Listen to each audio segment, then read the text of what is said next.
Okay, let's unpack this. Today, we're embarking on a deep dive into William Trevor's acclaimed novel, Felicia's Journey. hmm A really significant book. Definitely. We're drawing from the book itself, critical reviews that sort of illuminate its impact, and also a closer look at the author's, well, remarkable career. Right. And our mission, essentially, is to navigate this story. It's lauded for its masterly tension and these characters of Dickensian proportions. Exactly. Exploring how this young woman's desperate search for love maybe unwittingly pulls her into the orbit of this seemingly ordinary man. Who is anything but ordinary.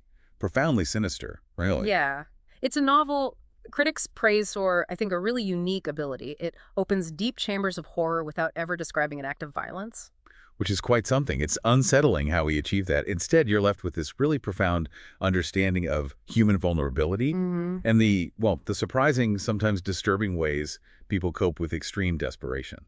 Absolutely. And to really get that, we probably need to understand the craftsman behind it, William Trevor. Yeah, his background is key. Born 1928, Mitchelstown, County Cork, Ireland. Right. And that early life in provincial Ireland, you can feel it shaping his observations before he eventually settled in Devon. He was a member of the Irish Academy of Letters, Hmm.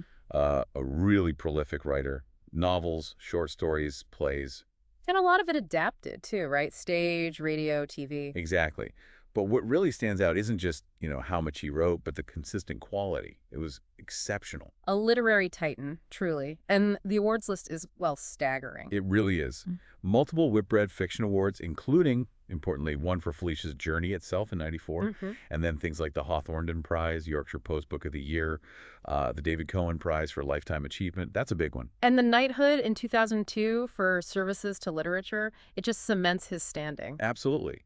But it wasn't just awards, was it? Mm. His peers held him in incredibly high regard. Yeah, the praise is remarkable. Hilary Mantel calling him one of the contemporary writers I most admire. And Anita Bruckner saying his novels will endure with not a word out of place.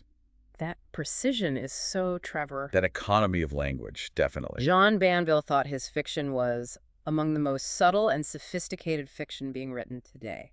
So, okay, such a celebrated author. Hmm? What was it about Felicia's Journey specifically that just hit so hard with critics? Well, Susan Hill called it a masterpiece, straight up. And she singled out one character in particular, Hilditch. Hilditch. She called him one of the most memorable and convincing, most sinister and terrifying of characters created in the modern world. And there's that phrase again, a character of truly Dickensian proportions. And when she says Dickensian, she means like larger than life, but terrifyingly real, encapsulating something dark. Exactly. That hidden darkness. Peter Kemp noted how the novel shows how emotional and psychological injury horribly incubates more injury. Chilling stuff. And Anthony Quinn, again on that point about horror without violence, opens deep chambers of horror without ever describing an act of violence. It's all suggestion, atmosphere. That's subtle mastery. Which brings us, I suppose, to the heart of it. Felicia herself. Right. Our journey starts with Felicia. She's 17, Irish, and she makes this huge secret decision. Yeah, she slips away right after her brother Aidan's wedding. Just leaves a note. Knowing her family, especially her father, she pictures him shaking his head slowly and mournfully, would react badly. Very traditional background. She's carrying, basically everything in 2 green plastic bags from a shop called Chalks. Paid 50 pence each for them. And she's exchanged her Irish money for English notes, cutting that tie. So what's the mission? Oh. It's incredibly personal, isn't it? Yeah. And quite naive. Deeply naive. She's heading north of Birmingham, basically fueled by hope, looking for Johnny Lysott. Who she met just once at the wedding. Yeah, maybe 7 or 8 years older than her. She fell instantly in love, thought it was the beginning of love. And she believes he worked as a storeman in a lawnmower parts factory. That's the crucial detail she clings to. And the unspoken urgency, the real reason she's crossing the sea. She's pregnant with Johnny's child. She reveals it in a letter she never sent. She'll be 2 months gone at Christmas. So the odds are just stacked against her right from the get-go. Massively. Family disapproval is huge. Her father's actively spreading rumors. Johnny joined the British Army. Which, given the family history, her great-grandmother's husband died for Irish freedom, is a massive accusation. Deeply sensitive. Yeah. And economically, she's completely adrift. Lost her job at the canning factory, food poisoning scandal. Right, no other jobs locally. And her father actually wants her to just stay home, do housework, not find proper work. So no support system there. And the biggest hurdle, The lack of information.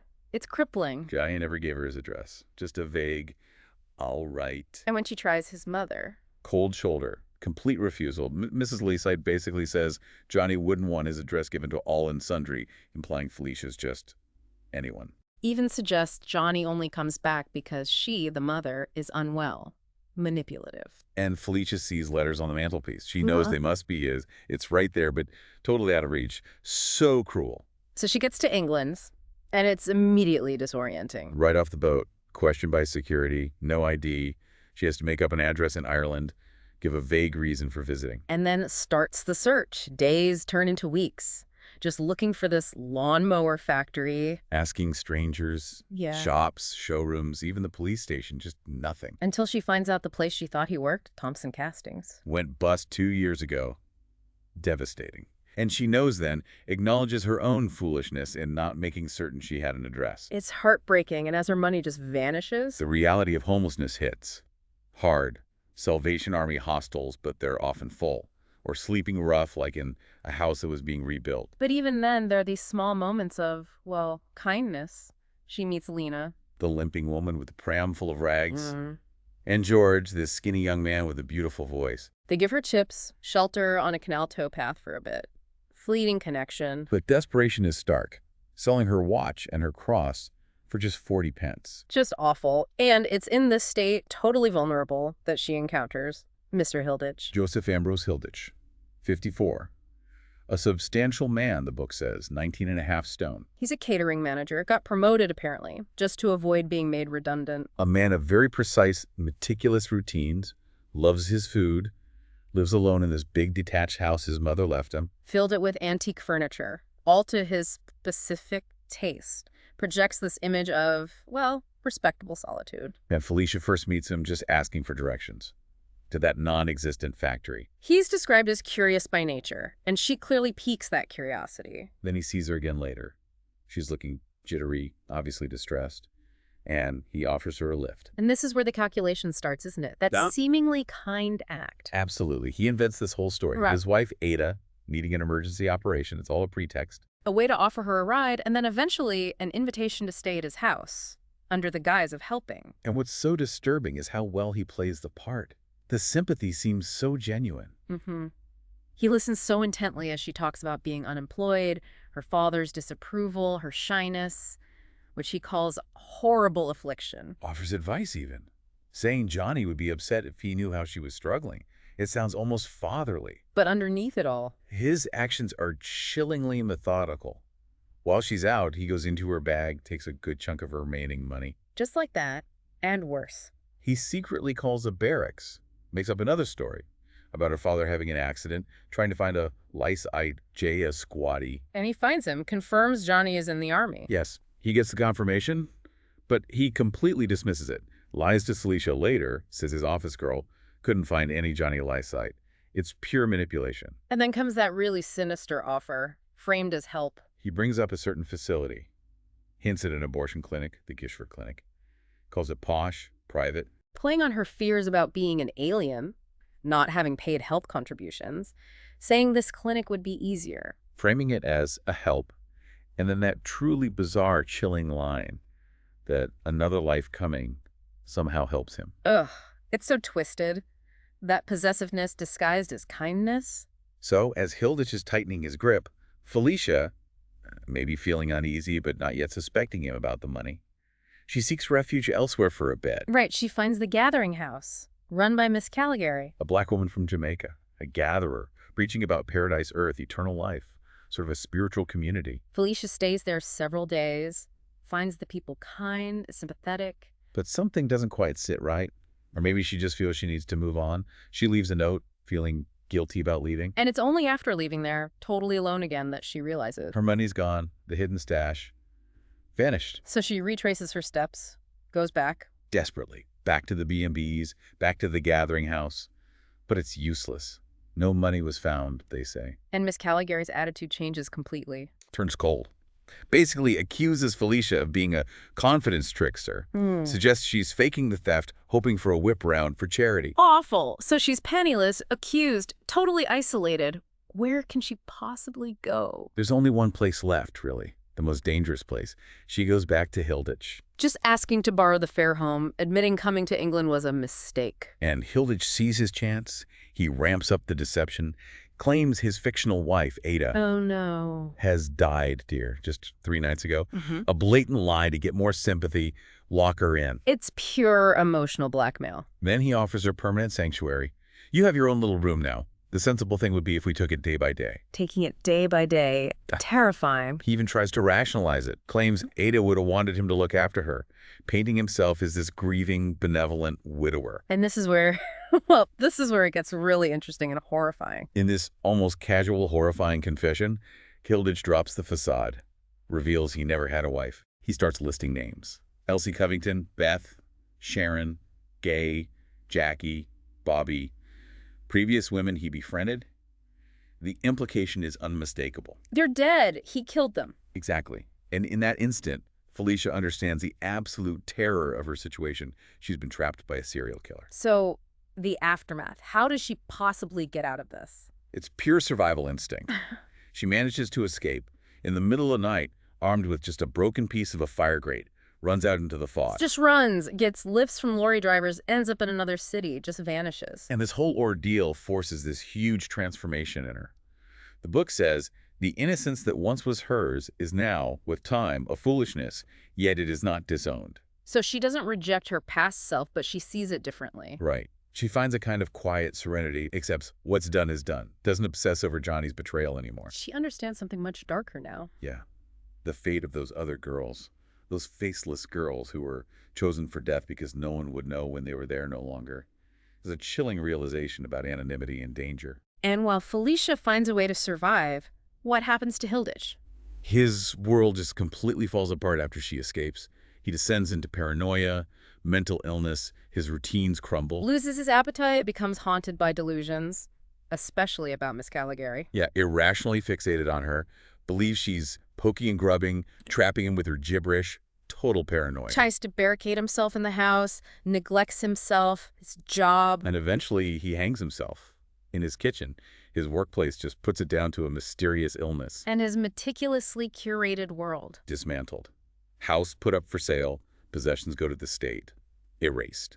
And the ripples go back to Ireland too, don't they? They do. Felicia's great-grandmother dies, just shy of her 100th birthday. A quiet end. But not so quiet for Johnny Lysite. No. He's found beaten up, insensible, in the square by Felicia's twin brothers, blood oozing from his face.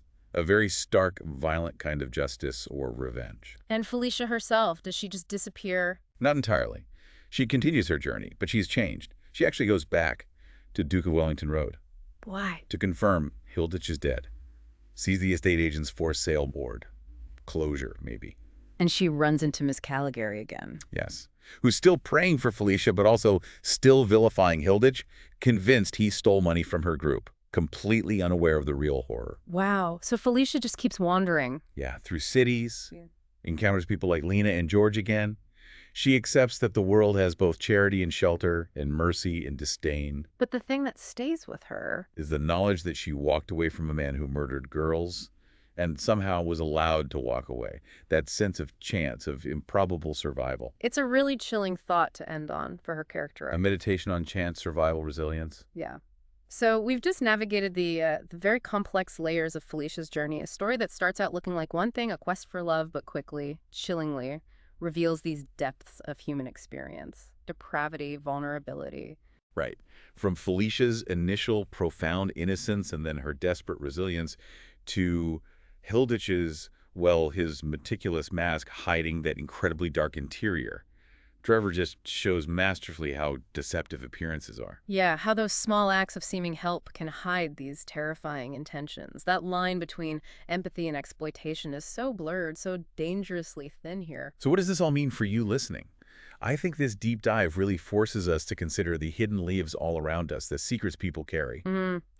That fine line between trust and danger, it illustrates so powerfully how emotional and psychological injury horribly incubates more injury. And as that critic said, Trevor opens deep chambers of horror without ever describing an act of violence. It's all Yeah. in the gaps, the suggestions, the quiet details. That's where the real terror and the insight lies. Which really raises a big question, doesn't it? In a world where we have so much information, but maybe connections are often superficial, how well do we ever truly know the stranger next to us? Or even the people we think we're helping. What truths might be hidden just beneath the surface, waiting for a moment to reveal themselves? Makes you think about perception, about quiet survival, and maybe the incredible resilience of the human spirit, even when faced with unimaginable darkness.